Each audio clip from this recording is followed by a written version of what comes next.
just throwing this out there, you've mentioned some incredible benefits that you felt from writing these two books. Do you think that it would make a difference if both of your books were best-selling books? Oh, absolutely. It would make a huge difference because these books that I've written have, I know that they've gone internationally. I can check the stats on Amazon. I know that they're in certain countries. One's in England, and then I saw one in another country the other day, and I was like, oh, that's freaking awesome. And I got kind of excited. I was like, oh, that's neat, Yeah. But it definitely, I would say that it would greatly help to be a best-selling author because most of the books I would bet have gone to teachers that I know, teachers that have a personal relationship or some kind of connect. We have a connection. And, I would say that the books have gone out to my relatively small network of people on Facebook and social media. But I know with 1,000% certainty that these books would help educators that are working with Gen Z currently.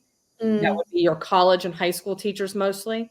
It would absolutely help middle school teachers because middle school teachers are really interesting, especially at this point in time, because the whole education system actually is fascinating right now. But middle school in particular is unique because the middle school teachers, if you're teaching 6th through 8th, which is what our middle school is at my school, some middle schools are different, but if you're teaching 6th through 8, you are teaching the kids on the cusp of being Gen Z and Gen Alpha. You're not teaching pure Gen Zers anymore. You're not teaching pure Gen Alphas yet. You're teaching those who are on the cusp. And the people who are on the cusp tend to be a little bit more balanced because they can see the positives and the negatives of the generations that came before and after them. So they tend to be a little bit more balanced and about the qualities and characteristics that they kind of adopt as individuals. And that group, I'm preparing a presentation on what I call Gen Zalpha.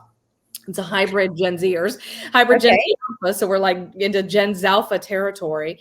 And the middle school teachers would benefit greatly by understanding who Gen Z is so that they can see the characteristics and the traits of their Gen Zalpha students and do the comparison between the Gen Z, more Gen Z characteristics and more Gen Alpha characteristics so they can see what is coming up.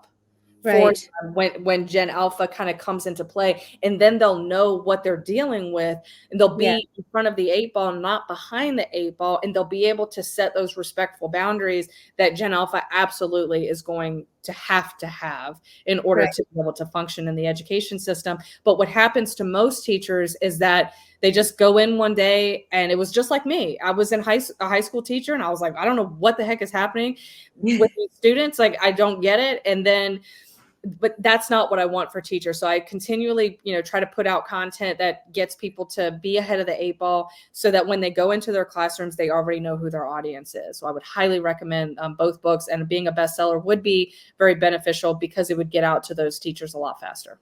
Yeah. Do you have plans to launch your books to becoming best-selling books? Not currently, no. I've got 8,000 things on my plate right now, and I don't have that as a plan. But certainly it's certainly something in the in the future. Yeah, for sure, for sure.